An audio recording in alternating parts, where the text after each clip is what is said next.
now, alhamdulillah, we are remembering the shahadat of the fourth Caliph of Islam, the fourth successor of Rasulullah sallallahu alayhi wa sallam, Sayyidina Ali al-Murtada radiyallahu ta'ala anhu.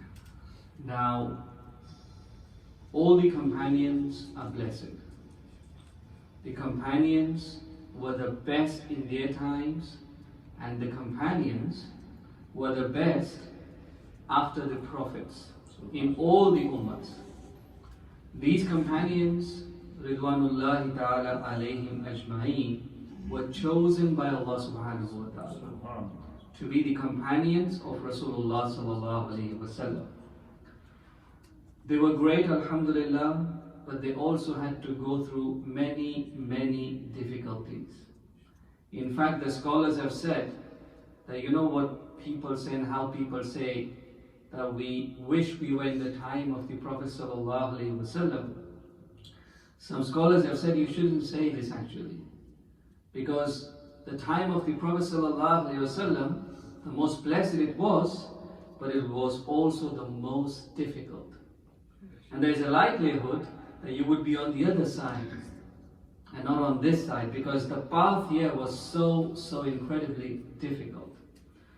Anyway, all the companions were alhamdulillah blessed. We remember all the companions with goodness, no matter what.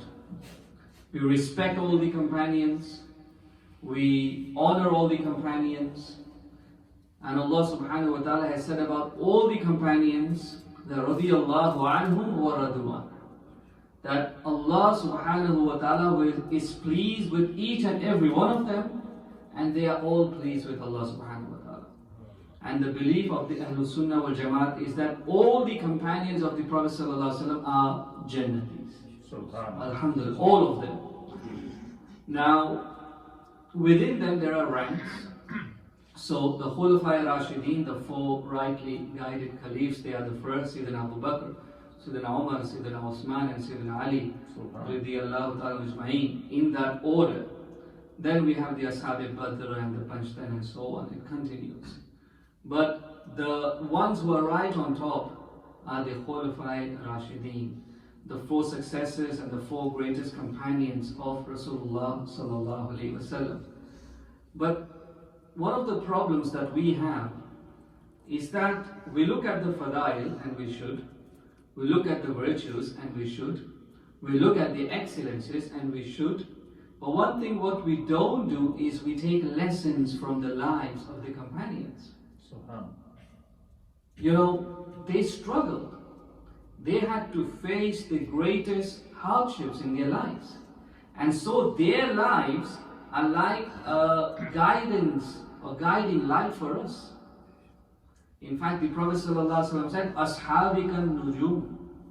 All the ashab, all the companions of the Prophet ﷺ are like guiding stars. You know, in the olden days where they didn't have radar and so on, how did the ships navigate? With the help of stars. The stars were, you know, helping or guiding them to their destination. In the same way, the Prophet ﷺ said, all my companions are like guiding stars.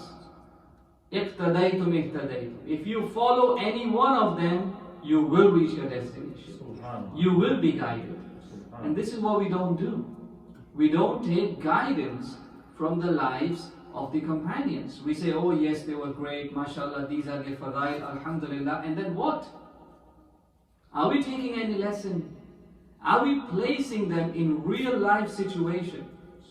How many times have we actually picked up a book and read a life story, a whole life story of any companion? And there are not just the Khulafai Rashidun, there are not just the Ashara Mubashara, there are so many companions. And believe me, all of the companions, their stories are so incredibly inspirational. So inspirational. What they did and how they did and how they stood up to the challenges, subhanallah, is amazing. And it motivates us and gives us inspiration, inshallah, to last a lifetime. And this is what we need to do. Start reading. And there are so many books out there. Even on the internet you will find Make sure you pick the right websites though, from the Ahlul Sunnah wal Jama'at, okay?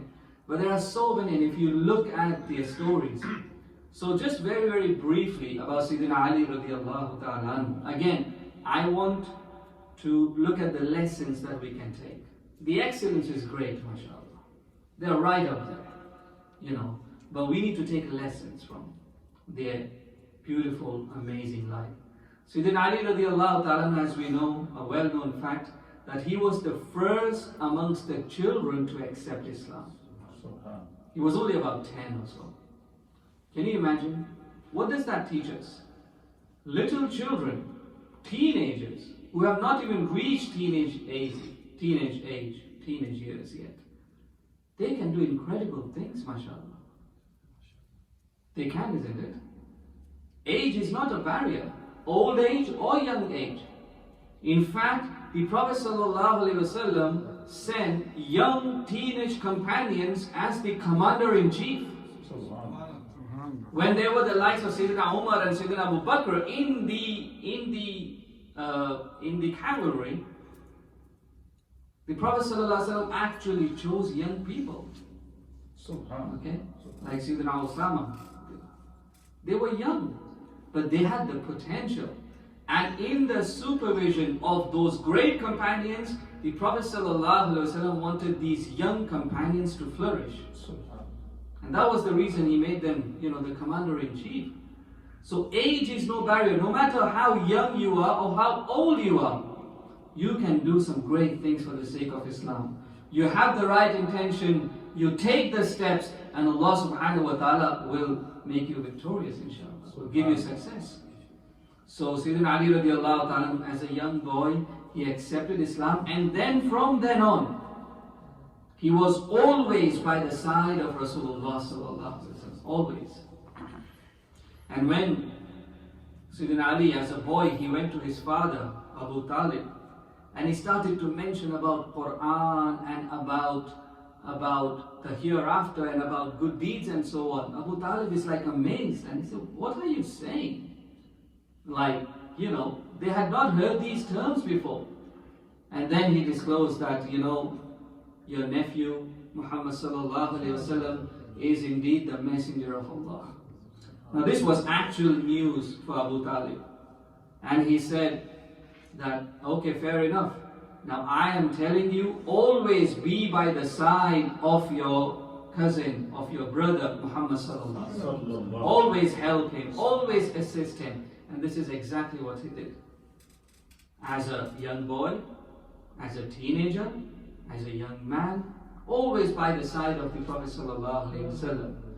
And then came the time for hijrah, migration. And you know what happened in migration? The Makkans finally decided to kill the Prophet ﷺ. They said, we'll take care of the consequences, whatever happens between tribes. But this needs to come to an end. We need to get over and done with this. We need to kill the Messenger of Allah sallallahu alaihi wasallam. And so they laid a siege outside the house of the Prophet sallallahu alaihi wasallam.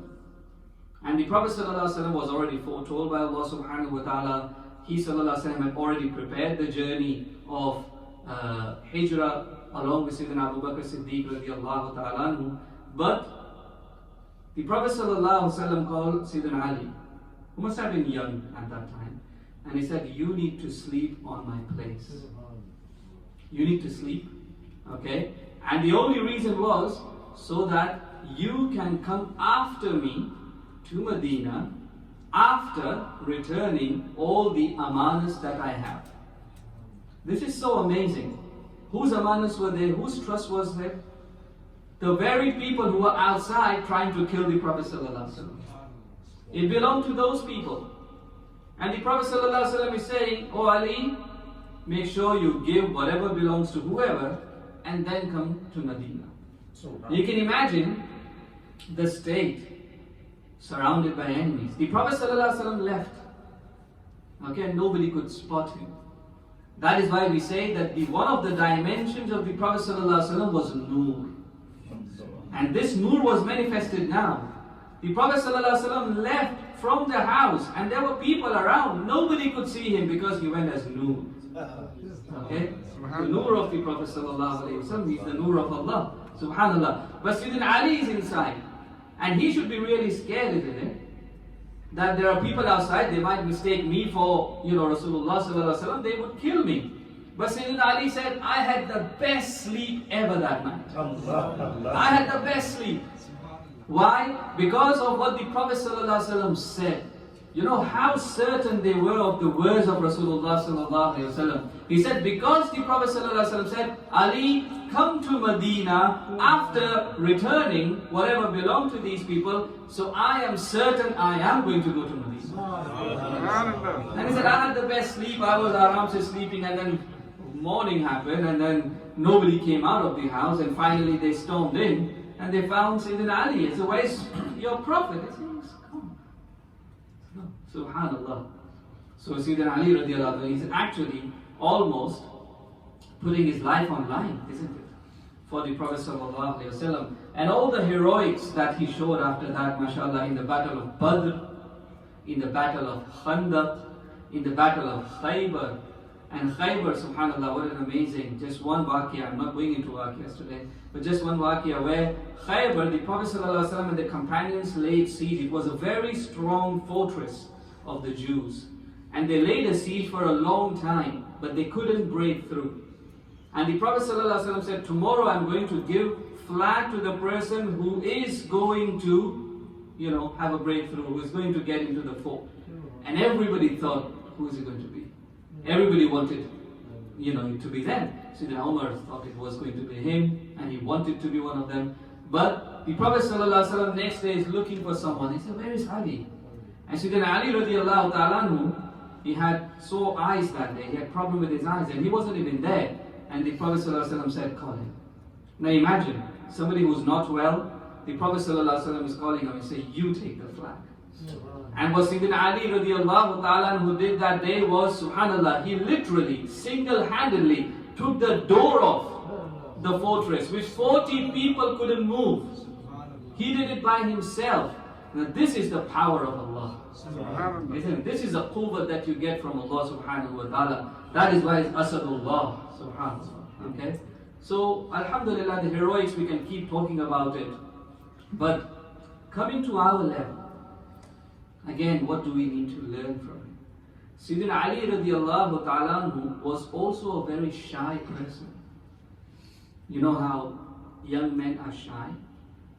When he was told to ask for the hand of the daughter of Rasulullah sallallahu alaihi wasallam, Sayyidina Ali said, I can't do it. I can't go to Rasulullah sallallahu alaihi wasallam. And then he said, I'm also very poor. I literally have nothing. I have nothing. So how can I ask for the hand of the daughter of the Messenger of Allah sallallahu alaihi wasallam? That was Sayyidah Fatima. Remember, Sayyidah Fatima radiallahu ta'ala was the most beloved to Rasulullah sallallahu alaihi wasallam. But what did the Prophet sallallahu alaihi wasallam do? He gave her hand. He gave Sayyidah Fatima in nikah to Sayyidina Ali radiallahu ta'ala, even though he was very, very poor. What that shows us is that in Islam, money isn't anything. It's the virtue of that person.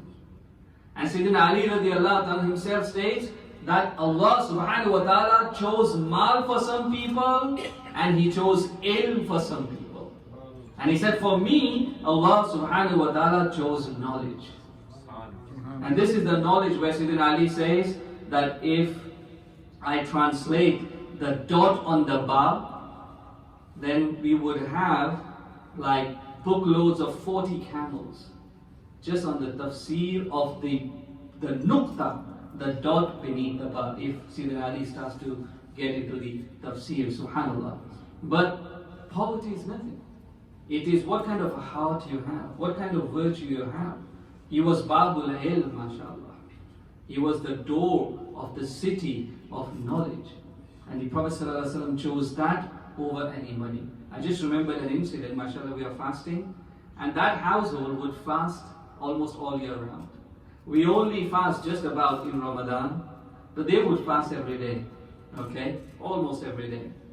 And he said, it's narrated that their household was fasting, so the children are fasting, Sayyidah Fatima is fasting, Sayyidina Ali is fasting, and all day Okay, all day he would go and work and have enough for some dough, some rotis to be made so that they could open the fast. And look how Allah subhanahu wa ta'ala tries and tests His beloved people. So when they sat down to open the fast, how we sit down to open the fast and we make dua, there was somebody at the door, somebody who was asking. Okay? And that was the only thing they had after a whole day of fasting so that they could open the fast. Okay? It's not like you have after iftar, and then after tarawih, and then after sahri and so on. We have lined of food, right? That was the only thing they had. But obviously somebody is asking, and mashallah, nobody would return empty-handed from either the house of Rasulullah sallallahu alaihi wasallam or from his beloved family. So they gave it away. Second day, there was nothing anyway. They made intention for fasting. So they were fasting. Sayyidina Ali, he does the same thing again. He's working all day. He works, then brings some dough. Okay, Sayyidah Fatima makes some roti, and then just at iftar time, somebody comes at the door. And then Sayyidina Ali said, okay, give this away as well. Second day, without suhoor, without iftar. Now there is nothing to eat anyway. Make the intention for fasting then. The same thing happened the third day as well. Now this is from Allah subhanahu wa ta'ala, isn't it? And it is on this isar of the family of the Prophet sallallahu alaihi wasallam that Allah subhanahu wa ta'ala revealed some of the ayat. This is the generosity of the household of Rasulullah sallallahu alaihi wasallam. And lastly, Sayyidina Ali radiallahu ta'ala, how did he pass away? We know he was attacked, okay? But look at the akhlaq and look at the sense of justice even at that time, okay? He said, if I survive this, then I might not even punish that person. But if I am granted shahada, okay, because of the wound that Ibn Muljim he inflicted, Sayyidina Ali radiallahu ta'ala said, make sure you also take revenge with that one wound. Okay? Obviously he would be killed. Okay? Life for a life. But he said, do not inflict more than one wound on that person. Just one wound, just one stroke, and that's it. Don't torture him. Because you can imagine the emotions of people. They said, don't torture him, don't do anything, just one strike, and that is it. Allah Akbar. The same was the case with his son, Sayyidina Imam Hassan. When Imam Hassan was poisoned, the entire family was, made shaheed. Imam Hassan, Imam Hussain, subhanallah. This is the family of the Shuhada. Sayyidina Imam Hassan, when he was given poison, people asked, Imam Hussain asked, brother, do you know who it is? Tell us, we have to take revenge. He said, I have an idea who it is. I'm not going to tell you. He said, why? How come? He said, look, I'm not certain. There is an indication. But if I tell you the name, if it is not that person, you would be taking revenge on the wrong person, which is not right. And then if it is that person, then I leave it with Allah. Allah will take care of him, inshallah. So even at that moment when they are being martyred, they are just about to die, the sense of justice still prevails, alhamdulillah. This was their practice. So this is Sayyidina Ali radiallahu ta'ala. I'm sure you're going to listen a lot more. But always, don't just look at the fazail. Of course look at the fazail, and they were incredible. But what we need to remember, they also had struggles like you and I do. They had struggles in their life. And what we need to learn is, how did they overcome those struggles? How were they still steadfast? And how did they react? Because they are guiding us, we need to take lesson. Only if we take lesson, we will walk on their footsteps, and inshallah, we will go behind them in Jannah. May Allah Ta'ala give us a tawfiq. Wa akhiru da'wana alhamdulillahi rabbil alamin. Subhanallah wa bihamdihi subhanallah al-azim.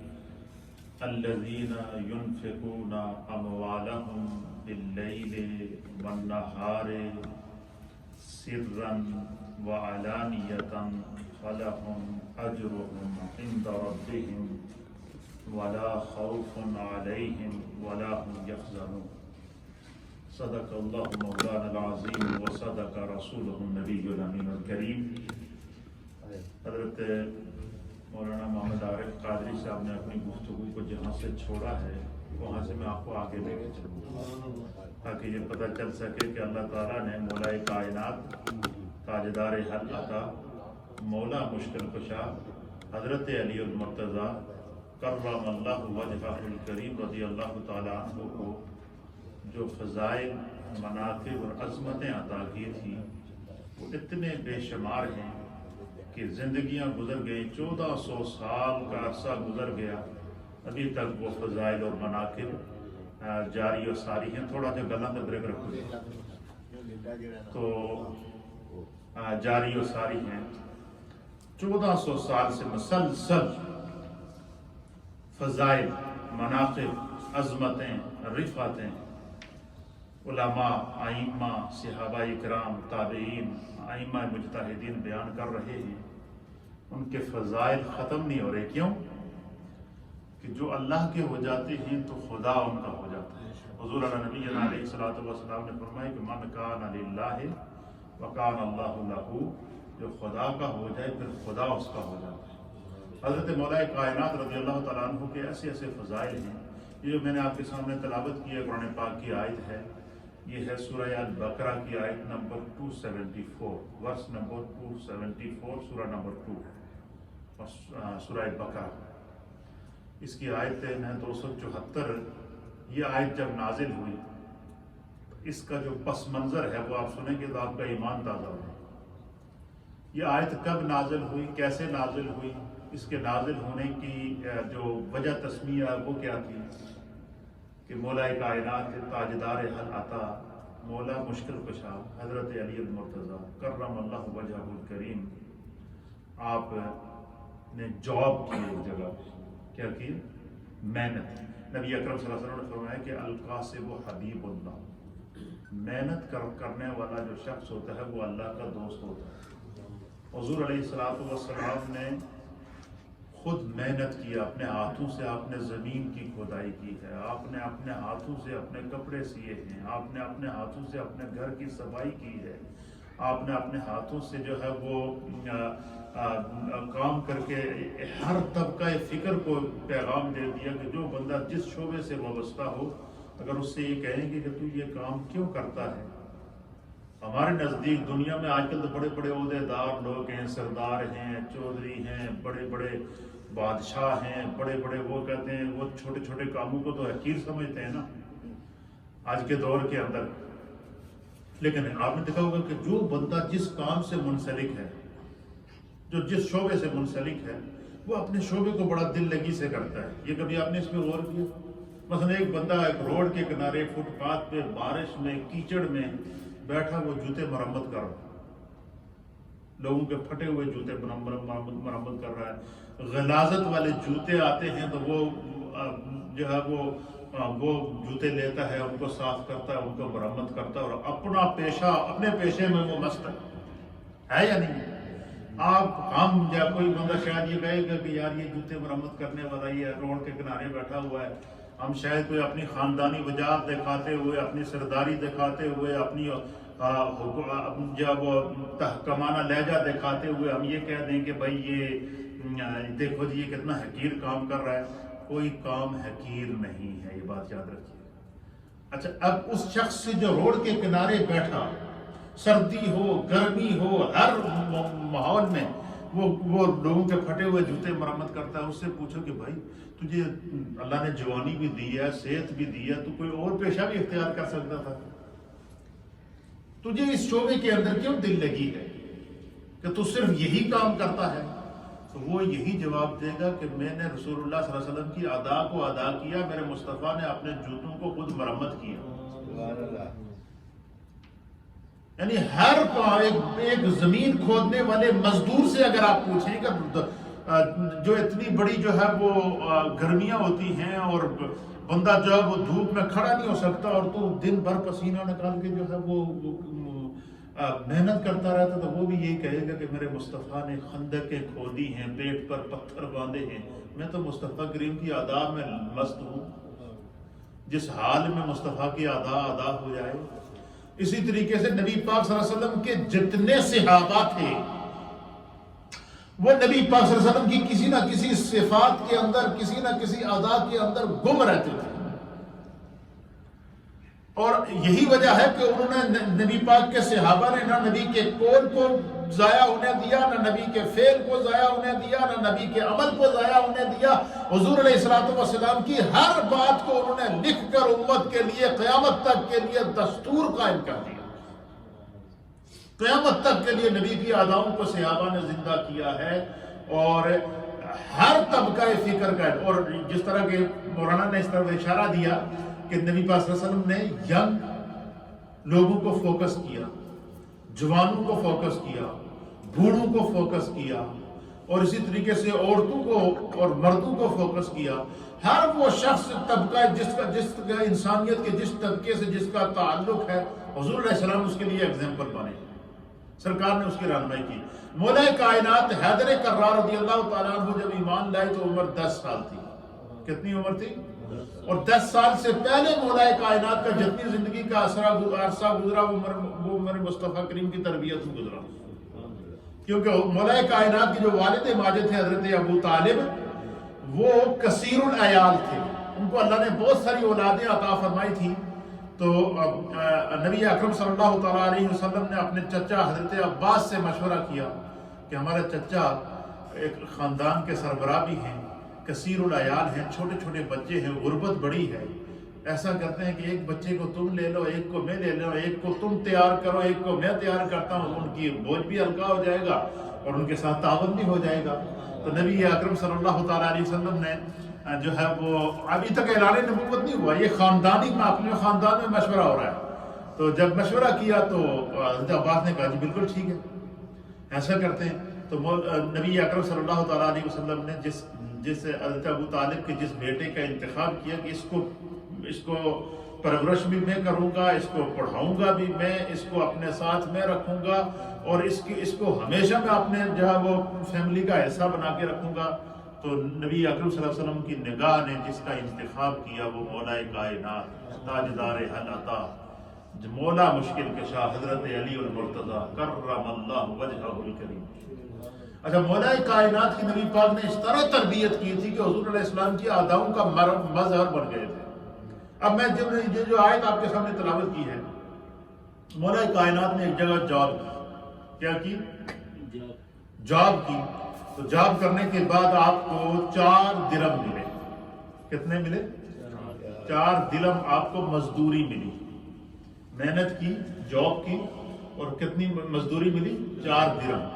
4 درہم مزدوری ملی۔ تو مولا کائنات نے سوچا کہ دیکھو میں نے اتنی محنت کی ہے، اتنا پسینہ نکالا ہے، اور اتنی محنت کرنے کے بعد میں نے 4 درہم کمائے ہیں، تو وہ لوگ جو ضرورت مند ہیں، غریب ہیں، مشکل میں دن گزارتے ہیں، جن کا ایک وقت کا کھانا بڑی مشکل سے میسر ہے، ان لوگوں کو کتنی تکلیف ہوتی ہوگی۔ آپ فرماتے ہیں کہ یہ چونکہ میں نے جاب کی، یہ میری پہلی کمائی ہے، لہٰذا میں ایسا کرتا ہوں کہ یہ 4 درہم جو ہیں یہ میری پہلی کمائی ہے، میں اس کو اللہ کے راستے میں خرچ کرتا ہوں۔ یہ حضرت مولا کائنات نے اپنی پہلی کمائی کیا فرمائی؟ کہا کہ میں اس کو اللہ کے راستے میں خرچ کر دیتا ہوں۔ اچھا، آپ نے 4 درہم مختلف انداز میں خرچ کیے۔ آپ نے دیکھا کہ قرآن اس منظر کو بیان کرتا ہے۔ آپ نے دن شروع ہوا، آپ نے کہا کہ آج دن کے آغاز میں 4 درہموں میں سے 1 درہم اللہ کے راستے میں کسی غریب کو دے دیتا، دن کے شروع میں دے دیا۔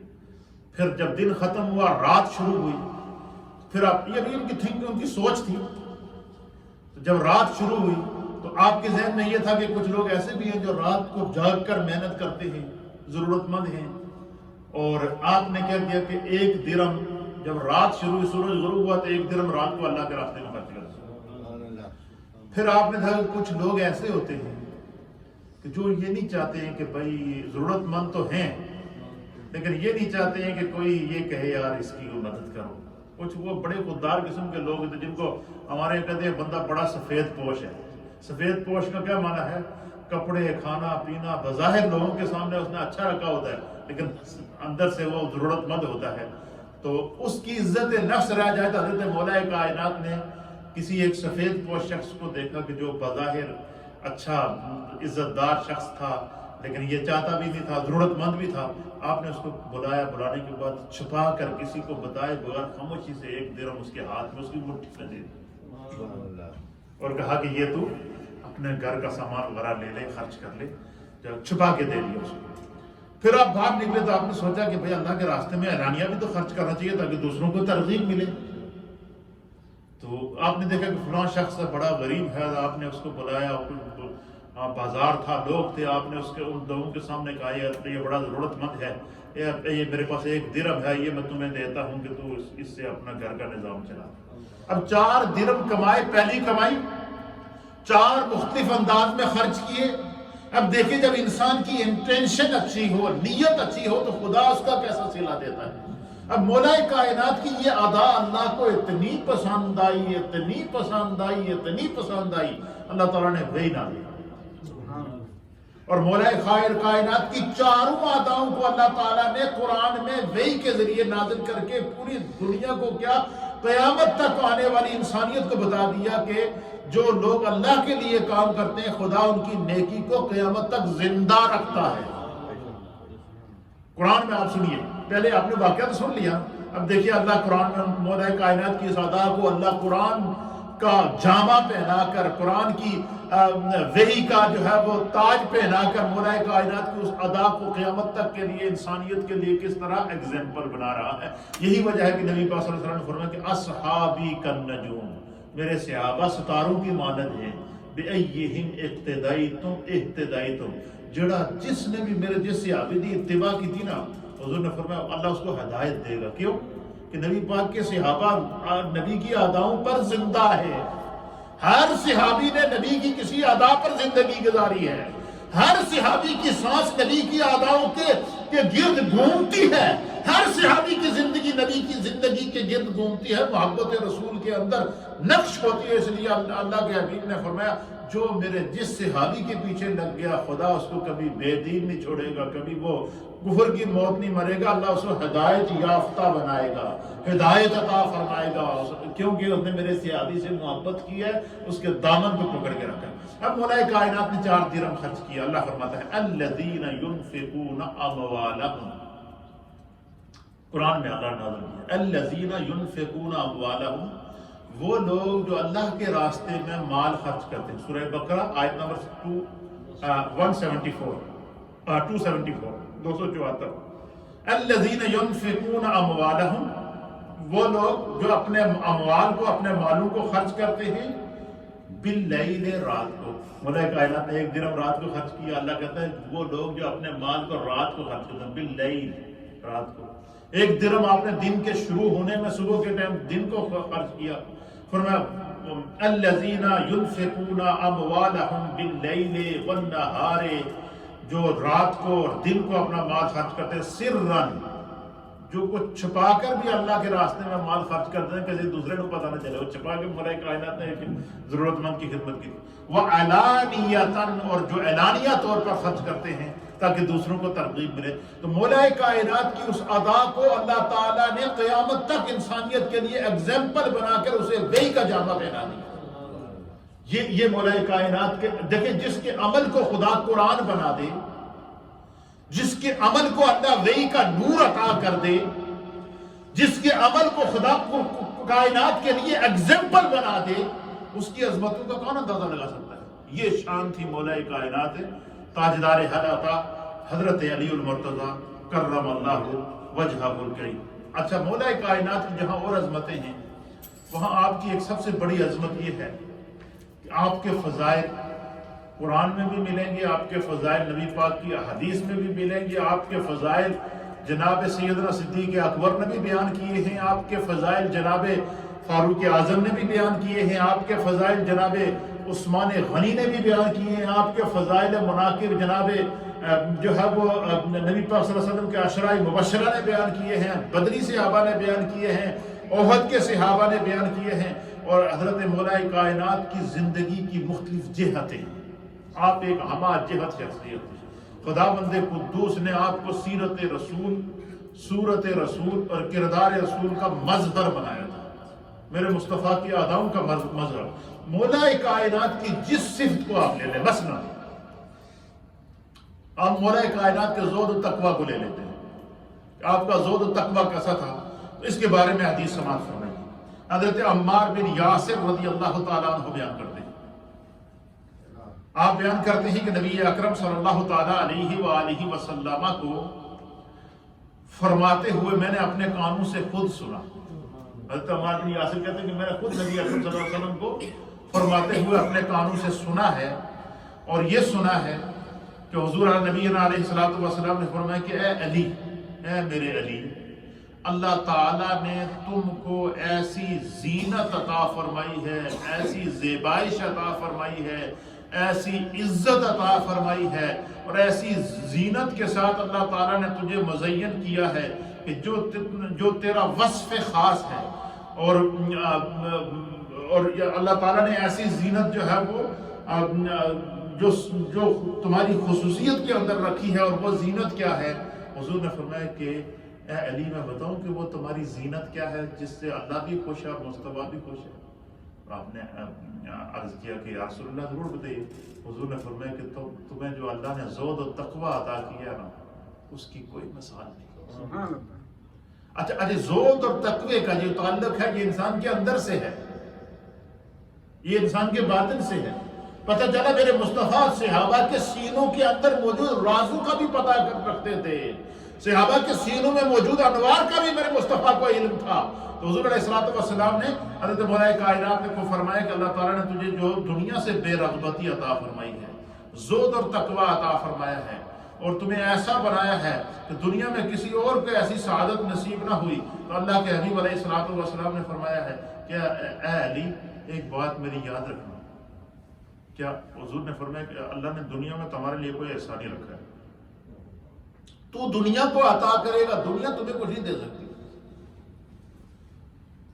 یہ فیصلہ کس کا ہے؟ ازل سے میرے مصطفیٰ کریم نے، یہ اللہ کی طرف سے اشارہ ہوا کہ علی. تو پھر نبی اکرم صلی اللہ علیہ وسلم نے آگے اس کی تفصیلات بیان فرمائیں. سنیے، حضور نبی علیہ الصلوۃ والسلام نے فرمایا کہ اللہ تعالیٰ نے تم کو مسکینوں کی محبت دی ہے. تاجدار حل عطا مولا مشکل کشا. اللہ اکبر. اس کا معنی کیا ہے؟ حضور فرماتے ہیں کہ علی کو اللہ تعالیٰ نے مسکینوں کی محبت عطا کی ہے، جن کا دنیا میں کوئی نہیں ہے. فرمایا ان کے علی ہیں، علی ان سے محبت کرتے ہیں. اور پھر نبی اکرم صلی اللہ تعالیٰ علیہ وسلم نے فرمایا کہ اللہ تعالیٰ نے تم کو مسکینوں کی محبت دی ہے، اور تمہاری امامت پر اللہ تعالیٰ راضی ہو گیا ہے، اور تم ان کی اتباع پر راضی ہو گئے. یعنی جنہوں نے تم سے محبت کی تو ان سے راضی ہے، اور جن سے تم نے محبت کی اور وہ تم سے راضی ہیں، اور تم دونوں سے خدا راضی ہے اور مصطفیٰ راضی ہے. اس کا معنی کیا؟ اس کا معنی یہ ہے کہ جس نے دنیا میں حضرت مولا کائنات سے محبت کی، اسے خدا کی بھی محبت مل جائے گی، اللہ کی بھی محبت مل جائے گی، اور مصطفیٰ کی بھی محبت مل جائے گی. کیوں؟ کہ مولا کائنات سے محبت سے خدا بھی خوش ہوتا ہے اور مصطفیٰ بھی خوش ہوتے ہیں. پھر فرمایا کہ اس شخص کے لیے خوشی ہو، نبی پاک صلی اللہ علیہ وسلم کہ اس شخص کے لیے خوشی ہو جو تم سے محبت رکھے. اب خوشخبری دے رہے ہیں مولا کائنات سے محبت کرنے والوں کو. اللہ کے رسول خوشخبری دے رہے ہیں کہ اس شخص کے لیے خوشی ہو جو تم سے محبت کر رکھے اور تمہاری تصدیق کرے، اور اس شخص کے لیے ہلاکت ہو جو تم سے بغض رکھے، اور جو ہے وہ جو تم سے بغض رکھے اور تمہاری تکذیب کرے. اور فرمایا کہ جو لوگ تم سے محبت کریں گے وہ تمہاری تصدیق کریں گے. اللہ اکبر. آگے ان کا مقام بھی بیان کریں. حضور نے فرمایا کہ جو شخص میرے علی سے دنیا میں محبت رکھے گا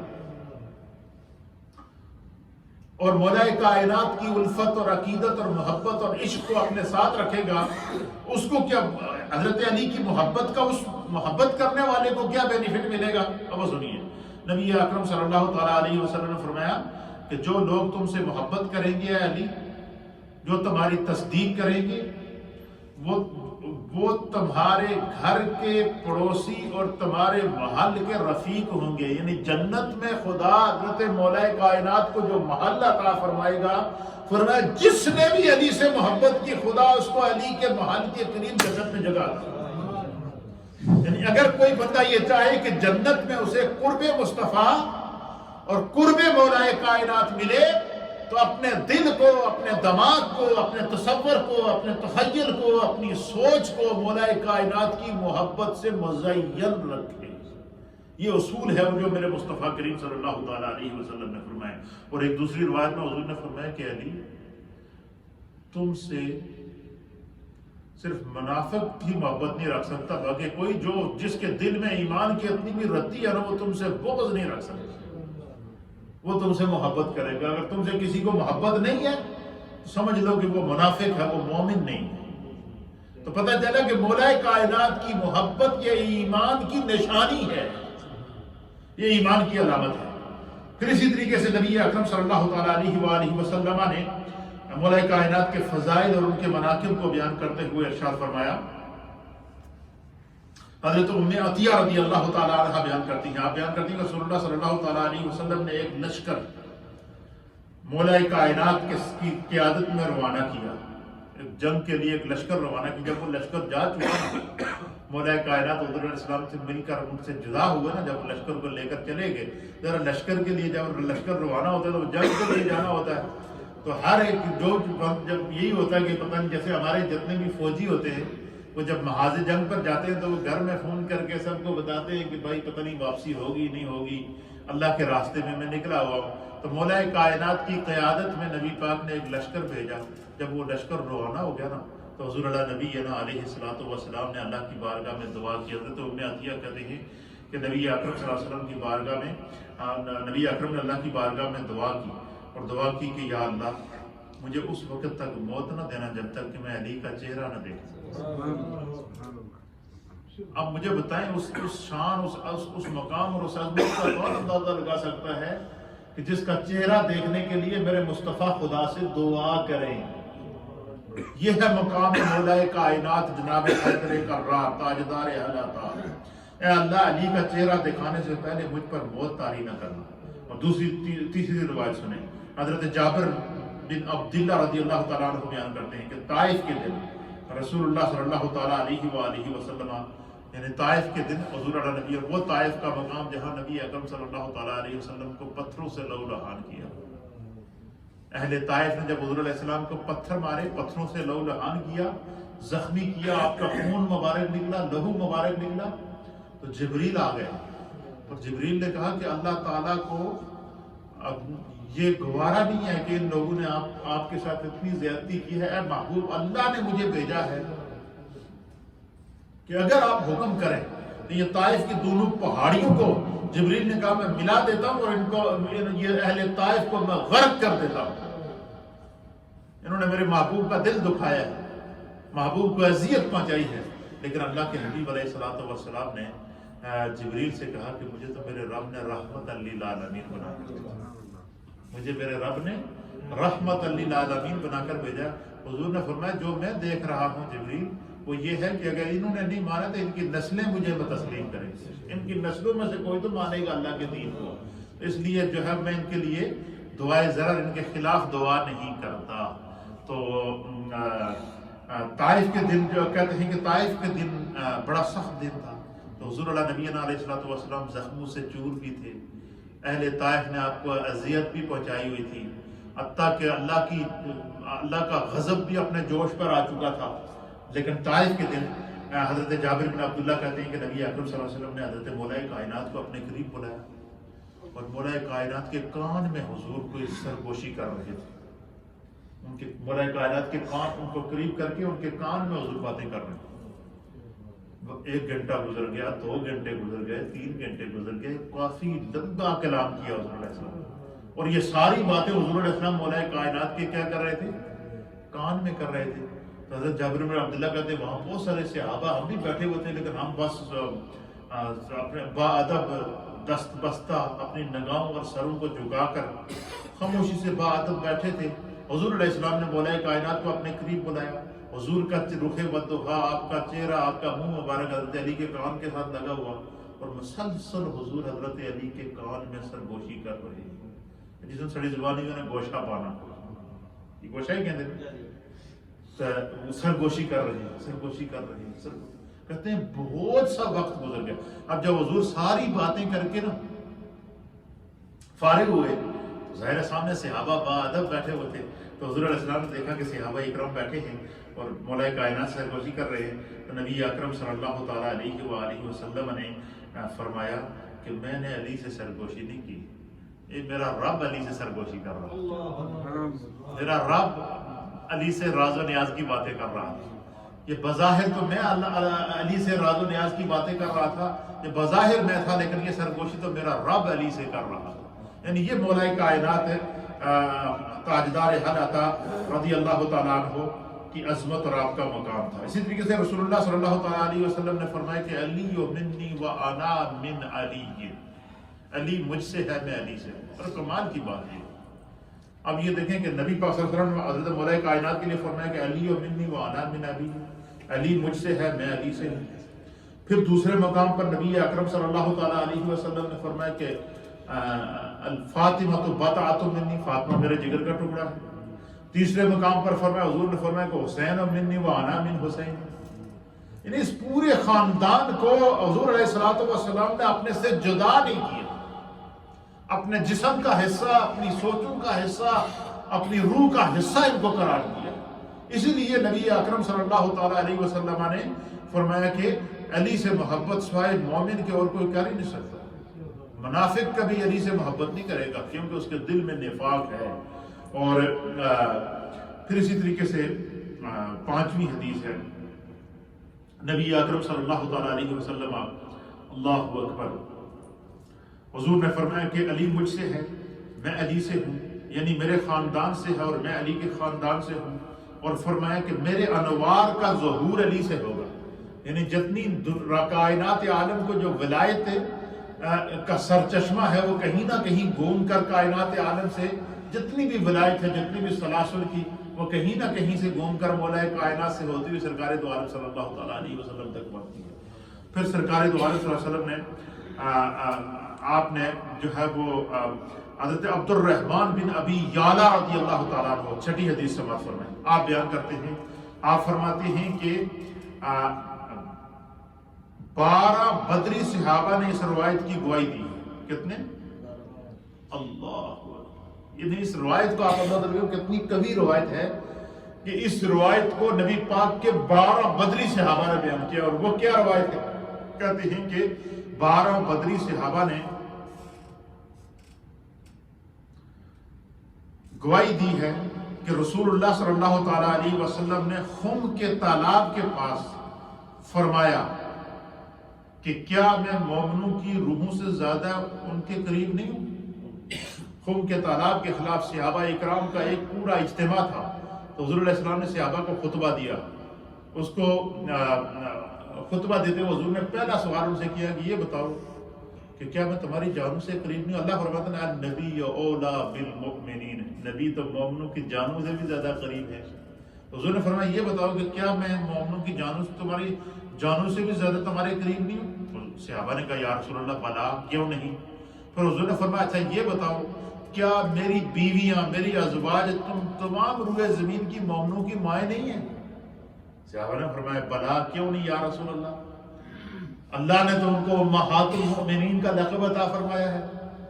حضور نے فرمایا کہ جب میں تمہاری جانوں سے زیادہ قریب ہوں اور میری ازواج تمہاری مائیں ہیں تو کہتے ہیں کہ پھر ایک بات اور سنو، میں تمہیں آج ایک بات اور بتا رہا ہوں. اور وہ کیا ہے؟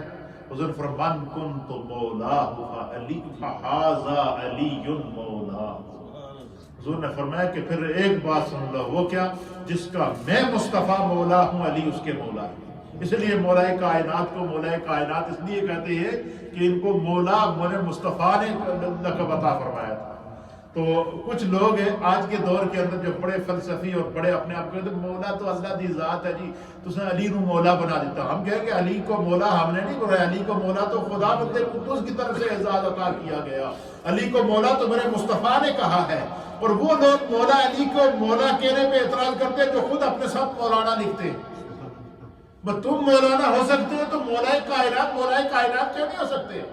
ان کو یہ اعزاز تو میرے رب نے عطا فرمایا ہے. اس لیے فرمایا کہ حضور نے فرمایا کہ جس کا میں مولا ہوں علی اس کے مولا ہے.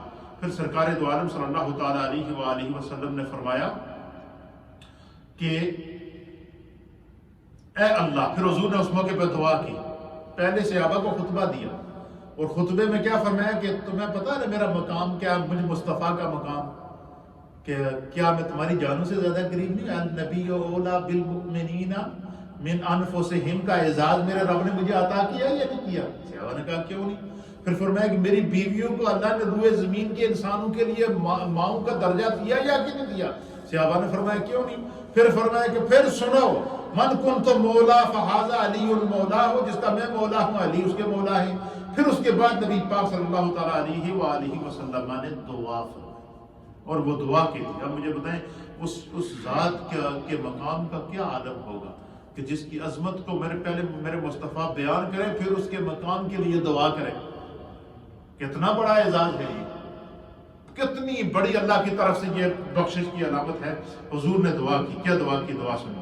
میرے مصطفیٰ کریم نے دعا کی کہ اے اللہ اس سے محبت کر، اے اللہ تو اس سے محبت کر جو میرے علی سے محبت کر. کیا دعا ہے!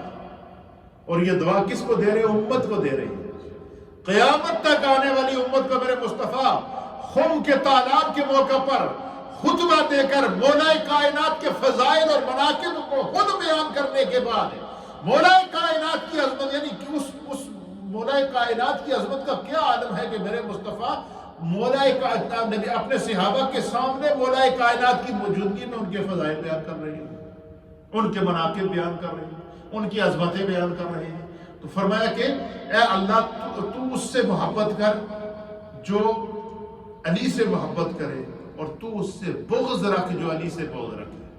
یعنی جس کے دل میں علی کی نفرت ہوگی، جس کے دل میں مولا کائنات کا بغض ہوگا، جس کے دل میں مولا کائنات کے لیے حسد ہوگا، فرمایا کہ حضور نے کہا کہ اے اللہ تو بھی اس سے بغض رکھ، اللہ تو بھی اس سے نفرت کر.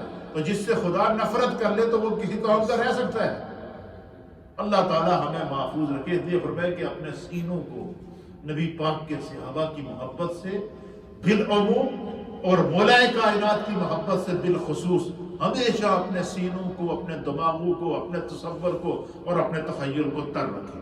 پھر نبی اکرم صلی اللہ تعالیٰ علیہ وسلم نے فرمایا، حضرت عمر بن خطاب رضی اللہ تعالیٰ عنہ بیان کرتے ہیں، آپ کہتے ہیں کہ اے علی،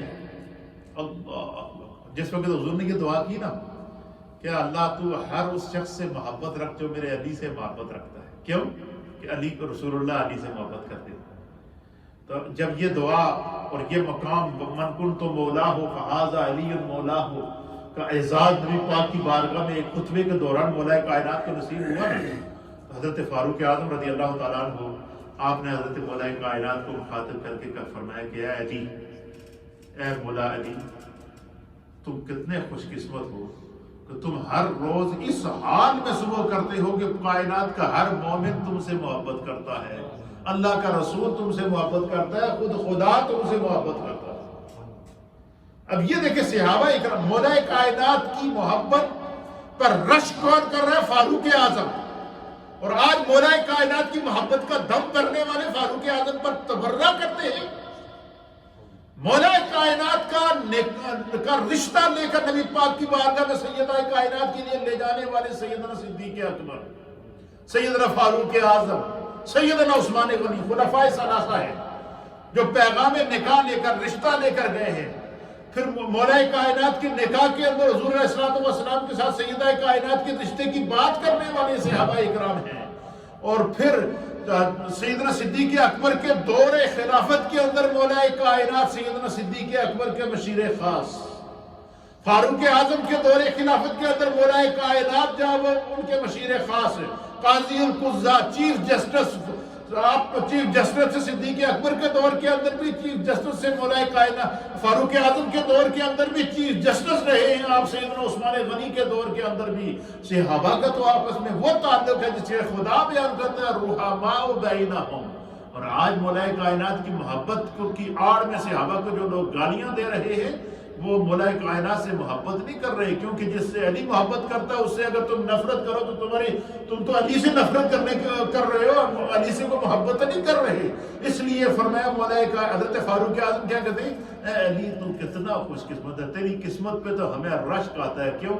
تو ہر روز جب صبح کرتا ہے تو ہر مومن کا محبوب ہوتا ہے، ہر مومن تم سے محبوب۔ اب مولائے کائنات کی محبت پر فاروق اعظم رشک کر رہے ہیں، مولائے کائنات کے ساتھ محبت پر صدیق اکبر رشک کر رہے ہیں، مولائے کائنات کی محبت کے اوپر عثمان غنی رشک کر رہے ہیں، مولائے کائنات کی محبت کے اوپر پوری کائنات رشک کر رہی ہے۔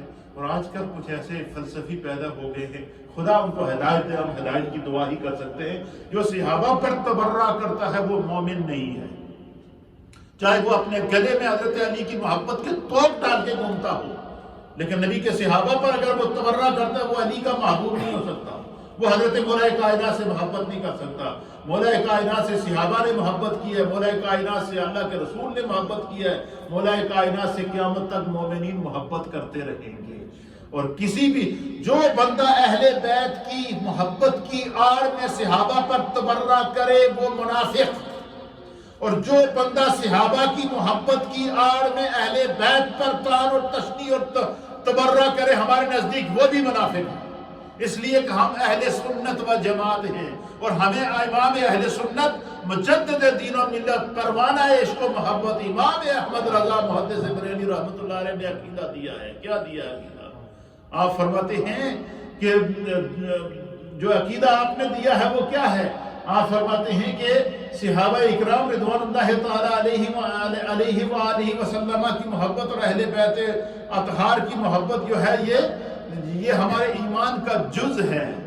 آپ اور فرماتے ہیں کہ اہل سنت کا ہو بیڑا پار اصحاب حضور، اہل سنت کا ہے بیڑا پار اصحاب حضور نجم ہے اور ناؤ ہے عطرت رسول اللہ کی۔ یہ عقیدہ حال حضرت نے ہمیں دیا کہ نبی پاک سے کے صحابہ کے جو ہدایت کے ستارے ہیں اور اہل بیت اطہار کی جو محبت ہے یہ کشتی ہے۔ اور نبی اکرم صلی اللہ تعالیٰ علیہ وسلم نے جو ہے وہ مولائے کائنات کے آخری حدیث سماعت فرمائے، پھر جو ہے وہ بات کو ختم کرتے ہیں، کیونکہ نبی پاک صلی اللہ تعالیٰ علیہ وسلم نے اس حدیث کو خود جو ہے وہ مولائے کائنات کی فضیلت کے اندر بیان فرمایا ہے کہ